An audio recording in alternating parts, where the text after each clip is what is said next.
Hey, Tony DeWitt here, Missouri Appellate Attorney. I'm retired, and this is not legal advice. Everything I say is simply commenting on the law.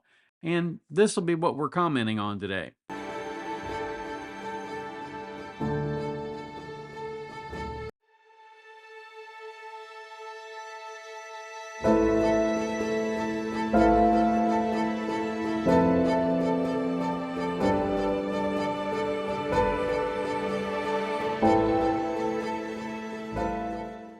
Today, I want to look at the pardon issued by Joe Biden to his son, Hunter Biden. I don't mean this to be political. My assumption is that Joe Biden pardoned Hunter Biden because Hunter is his son and he loves his son. There is some evidence that perhaps Joe Biden lied about this and had been planning to do this since June. I don't know. That's for people much smarter than me to figure out later on down the road. I'm simply going to tell you a little bit about the pardon power, about the history of the pardon power, and how the history may impact the application of the pardon power in Hunter Biden's case. It isn't meant to be political. I'm not suggesting in any way that there are political overtones to this. As you'll see in a minute, this is simply the way the pardon power works. So today on social media, many people are talking about the breadth of the pardon, meaning that it covers essentially an 11-year period between the start of 2014 and the end of 2024. But blanket pardons are not uncommon. We only have to look to history to see that that's true. The Lincoln conspirators were involved in the conspiracy to assassinate President Abraham Lincoln. They included, as we all know, John Wilkes Booth, who assassinated Lincoln in Ford's Theater on April 14, 1865. Booth was killed by the Army on April 26, 1865, while he was in the process of being captured. Lewis Powell, also known as Lewis Payne, was captured, tried, and hanged on July 7, 1865. David Harold, who surrendered to Union forces, was tried and hanged on July 7th. George Azarat, who was captured, tried, and hanged on July 7th, 1865.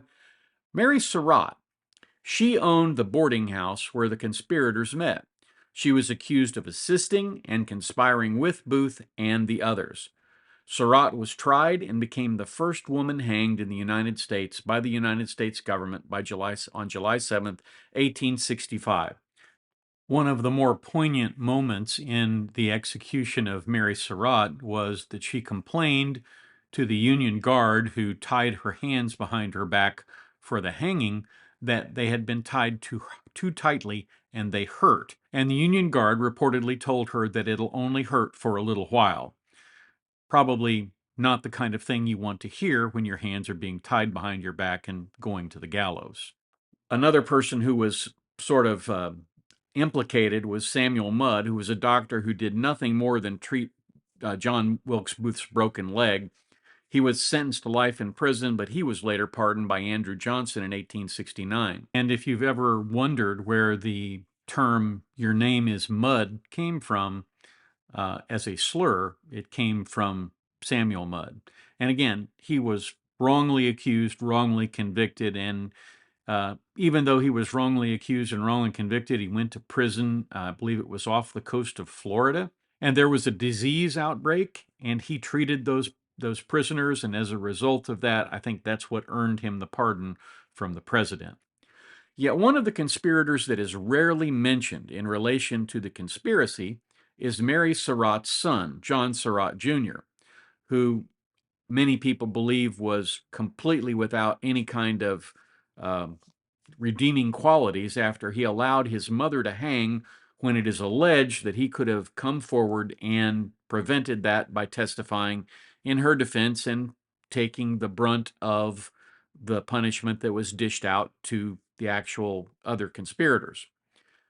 The difference is that John Surratt Jr. was involved only in the initial conspiracy to kidnap President Lincoln, which later then evolved into the assassination plot. As you may know, if you're following history, Booth and Surratt and the others planned to kidnap President Lincoln and hold him for ransom, and they did it so that they could hold him and essentially trade his life to allow the war to end on terms favorable to the Confederacy essentially allowing the Confederacy to exist as an independent nation, which, when the Civil War ended much sooner than I think they thought it would, they changed it from a conspiracy to kidnap Lincoln to a conspiracy to assassinate him, which is what John Wilkes Booth did.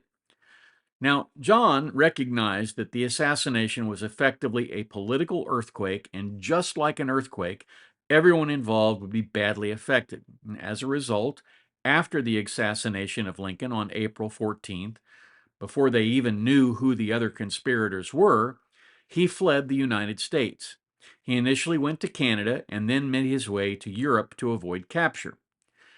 Now, John Walsh wasn't around in 1800s, and there was no America's Most Wanted back then. So he lived for some time in Egypt, and he was captured there in 1866 and extradited back to the United States. He was put on trial in 1867. But the mood of the country had shifted somewhat while he was gone, and his trial ended in a mistrial. The jury was unable to reach a unanimous verdict reflecting the challenges in directly tying him to the assassination rather than to the earlier kidnapping plot. He was clearly a part of the latter. Surratt's involvement and subsequent escape made him one of the most intriguing figures associated with the conspiracy. His trial was notable because it was conducted in a civilian court, whereas the other conspirators were tried by a military tribunal. Yeah, like the military tribunal set up down in Guantanamo Bay. And it highlighted the complexities of the legal proceedings related to the assassination. So it ended in a mistrial, but as you all know, because you're subscribers here, a mistrial doesn't equate to an acquittal. And the government was free to try him again. But here's where John Surratt's lawyers really shined. They successfully argued that he was covered by the general amnesty that President Andrew Johnson had issued for former Confederates. The government initially considered a retrial, but its team contended that blanket pardon extended to participants in the Civil War, and that should apply to Surratt as well, given his role as a courier and spy. The argument hinged on the notion that his involvement in the kidnapping plot, and by extension any alleged participation, were political activities motivated by his Confederate loyalties, and that legal strategy helped prevent a retrial, and Surratt was eventually released. The political climate of the time, as I mentioned, was shifting towards reconciliation and healing after the Civil War, and that also likely influenced the decision not to pursue further legal action against him. Now, he died on April 21st, 1916. He passed away from pneumonia after his involvement in the conspiracy. Surratt lived a relatively quiet life. He worked in various occupations, including as a teacher and in the transportation industry, and largely stayed out of the public eye until his death. So, as you can see, a blanket pardon is quite often given very broad intendment. It protected John Surratt, and it will also protect Hunter Biden. Anything Hunter Biden did between January 1st, 2014 at midnight and December 31st of 2024 that violated federal law is going to be forgiven. Well, actually, that's the wrong term. The conviction just goes away like it never existed. What is that, service master that has the thing like it never even happened? Well, it's a service master pardon. It's like it never even happened. Hunter Biden could go out today and purchase a firearm. He is no longer a convicted felon. And that would be the case even if he were still an addict to cocaine, because the pardon he was granted extends to the end of 2024. So, to be wild about this, so if he was found dancing naked on the White House lawn, holding a kilo of cocaine on December 31st, 2024, before midnight, he would be free from prosecution. Now, I'm not suggesting that he would do that, right? I'm simply saying to be ridiculous to illustrate the breadth of this pardon. That's how broad the pardon is. He could literally get away with murder right now, as long as that murder was a federal crime. I'm not suggesting he'd do that. I'm just saying that's how broad the pardon power is, and it was intended to be broad. A pardon is unreviewable by Congress. and it's unreviewable by the courts. It is an exclusive executive power, and the president's discretion is at the heart of it. Throughout the United States history, various presidents have exercised their pardon power in such a way that they were questioned for their rationale. Bill Clinton pardoned a famous financier, and of course, President Trump pardoned many of the people who worked for him, uh, especially Michael Flynn. Gerald Ford pardoned Richard Nixon. Both of those pardons were criticized, but neither pardon could be undone. And much like the Hunter Biden pardon, the Gerald Ford Richard Nixon pardon was similarly broad. He was pardoned for any act he may have committed while president. Keep in mind that was before the Supreme Court said that an act committed in the course of presidential duties were presumed to be immune from prosecution. And of course, President Nixon was acting in a political role at that time, not a presidential role, so it's even doubtful that an immunity would have attached there. The pardon power derived from the power of the king in England to interfere with any punishment brought by the English courts. He could grant clemency. While the framers did not make the president a king, they did want to arm him with the same powers because they understood that any government that could be run by men could put people in positions of power who would abuse that power. And that's what the pardon power is essentially designed to prevent. That and to correct grievous injustices. So to answer some of those questions posed by those articles at the beginning of this video, let me just suggest that Trump cannot possibly undo a pardon.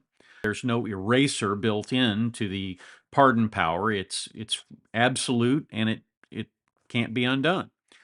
And although there certainly is going to be political fallout, what does Joe Biden care? He's not going to run for re-election again ever, and he will leave the presidency, and his family will remain intact. So as far as he is concerned, he probably thinks he did the absolute right thing. Whether he actually did the absolute right thing is really a decision to be made by the public in general, and only time will tell how that pardon is looked upon by history. For those people who are terribly upset by this pardon, I want you to ask yourself a question, especially if you're a parent. As a parent, I know that if that was my child and I was in a position to prevent them from going to prison, which we all recognize is not a nice place, it's not a safe place. A lot of people, it's kind of like the Roach Motel, they go in, but they never come out. We would all do, no matter what the consequences were to us, we would all do what we could to prevent that from happening. And the fact is, blood truly is thicker than water. So that's what I have for you today. Hopefully you found this interesting, at least from a historical perspective. I want you to know I'm not saying that I approve of the fact that President Biden may very well have lied about his plans to pardon Hunter Biden. But be that as it may, what's done is done. And we can look back and be upset about it, or we can move forward. And I think the best thing to do at this point is simply to move forward. So like I said, that's what I have for you today. If you have any comments, drop them in the comments down below. Like, share, subscribe. And of course, if you have the opportunity, do a kindness for someone today. And then come on back down here tomorrow. Join me at the beach. We'll talk about something else. I shouldn't have to say this, but you don't seek legal advice from a guy down at the beach. You seek it from a lawyer in a lawyer's office, where there are people running around in suits and secretaries and all kinds of other people. I'm just a YouTuber. I'm a retired attorney at this point, and although I retain my license to practice in the state of Missouri, I am not here dispensing legal advice. I'm just offering general content on the law. And here are some videos that YouTube thinks you may enjoy.